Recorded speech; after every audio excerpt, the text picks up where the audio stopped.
Bem-vindos ao Baú do Trader. Sou o Paulo Tencourt e hoje, segunda-feira, evidentemente, aquele dia da marmota. Aquele dia da marmota.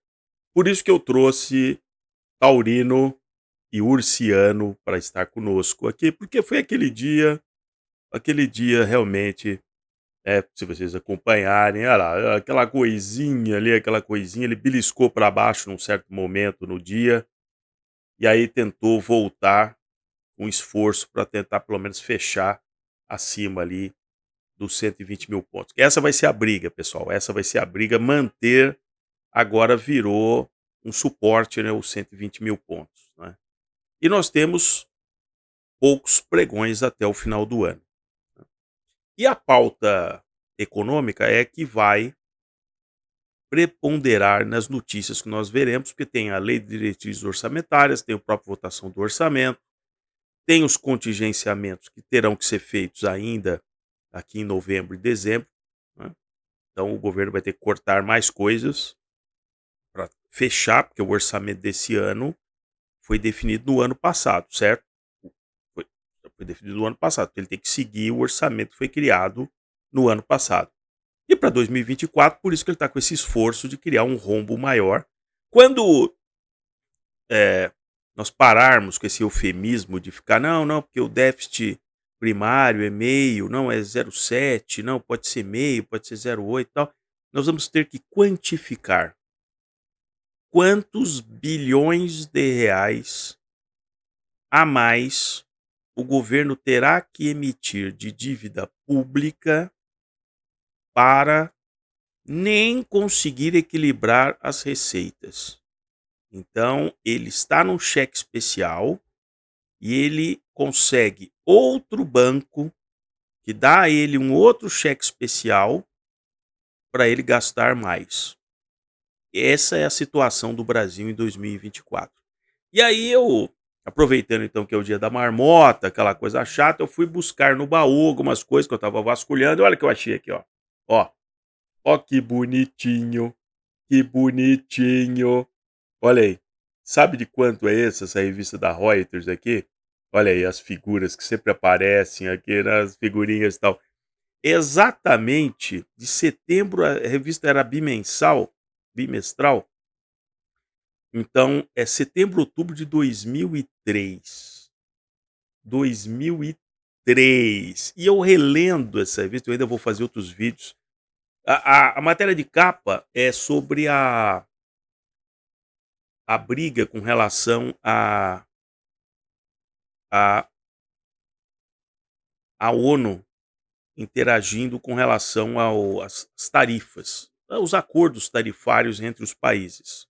Então a WTO, né, o World Trade Organization, né, e e eles estavam aqui contra, botando esses bonequinhos aqui, né. E aí eu fui procurar aqui, recordar notícias de 20 anos atrás. Por isso que eu acho que o baú é muito útil. Principalmente no quando você tem o papel ele não fica velho, né, do ponto de vista do uso, certo? O seu aplicativo, o seu e-book pode parar de funcionar daqui a 10 anos. Você já pensou sobre isso? Todo o seu acervo, ele simplesmente pode ser descontinuado. Agora, como Humberto Eco dizia, ele tinha livros ali de 300 anos que não vai ser descontinuado. E aí eu acho matérias interessantíssimas aqui, como essa aqui, ó. Olha aqui, ó. Olha lá, ó. Levering the Dollar, falando da fragilidade do dólar 20 anos atrás, a mesma balela com relação ao dólar, e o endividamento americano, que de novo tá batendo aquele recorde todo, mas levering the dollar. E outras coisas com relação ao protecionismo, né? Aqui tem aqui essa matéria, né, sobre o protecionismo.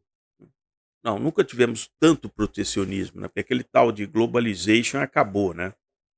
Quem acreditava naquele mundo globalizado, você produzindo do outro lado, não. Não, não, não, não, não.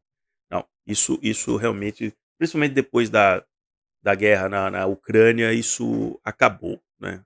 O mundo agora vai ser mais local, você realmente vai consumir, não adianta você querer usar o trabalho escravo de um outro país ali distante, né, a China já acordou para isso.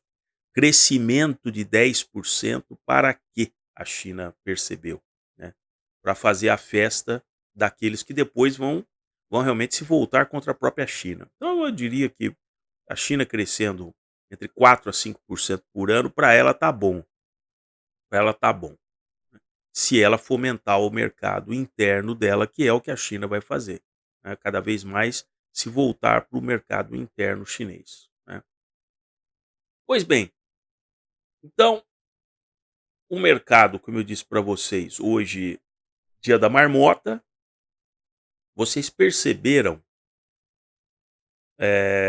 que aquele vigor todo que eu já havia mostrado para vocês, daquele pregão que foi porrada, porrada, porrada, Paulo, como diziam meus, tá irado, né, como diziam meus amigos cariocas, né, porque eu, como eu já comentei, o carioca ele tem uma uma forma de encarar o português de uma maneira diferente, por ser somente a capital do país por muito tempo, né. Então o carioca desenvolveu um linguajar próprio,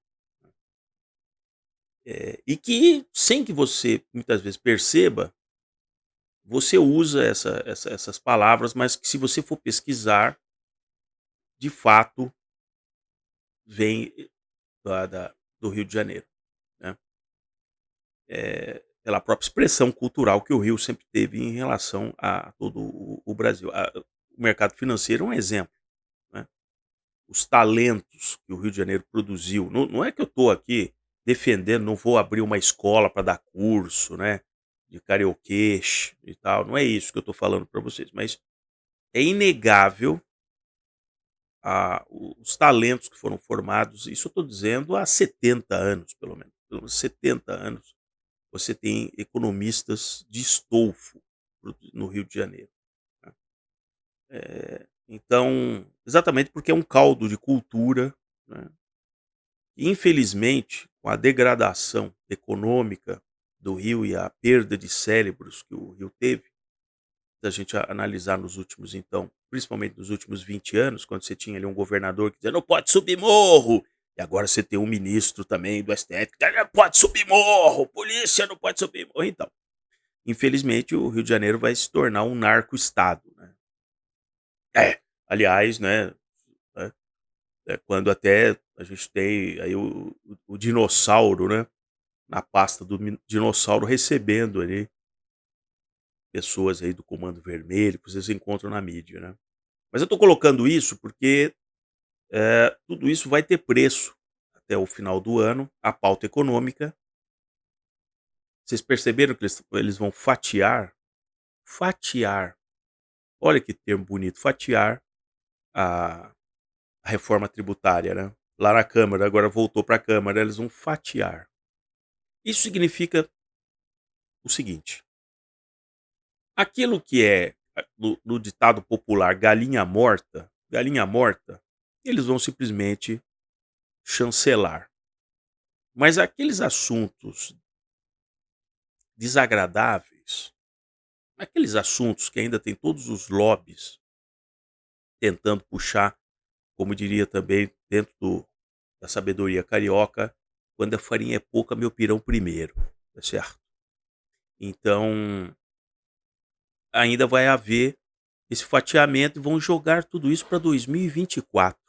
Então essa reforma tributária, na verdade, é uma espécie de assim, você muda para continuar do mesmo jeito. É o que eu também, meus amigos cariocas dizem assim: "Jogar parado, Paulo, isso tem que jogar parado. Isso tem que jogar fechado e joga parado, tal", entende? É. E deixando aqui finalmente para vocês, hoje vai ser todo aqui uma também um lado para vocês entenderem, porque vem muitas matérias, vem muita coisa que vem produzido por, eh, por, intelectuais que têm toda uma origem no Rio de Janeiro. Então é importante você conhecer esse lado, né. Uma das para você que está operando, está aí, né, no dia a dia, vendo as notícias, acompanhando agora, não, vão fatiar. Não, porque não, acho que não, talvez não seja uma má ideia fatiar a reforma tributária. Então, vou deixar a última aqui para vocês. Eu aprendi com meus amigos cariocas.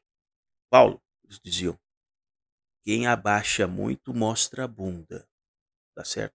Então, eu acho que é bom todos vocês ficarem espertos até o final do ano, não abaixarem muito, só porque o Ibovespa está aí circunstancialmente acima dos 120.000 pontos. Um abraço.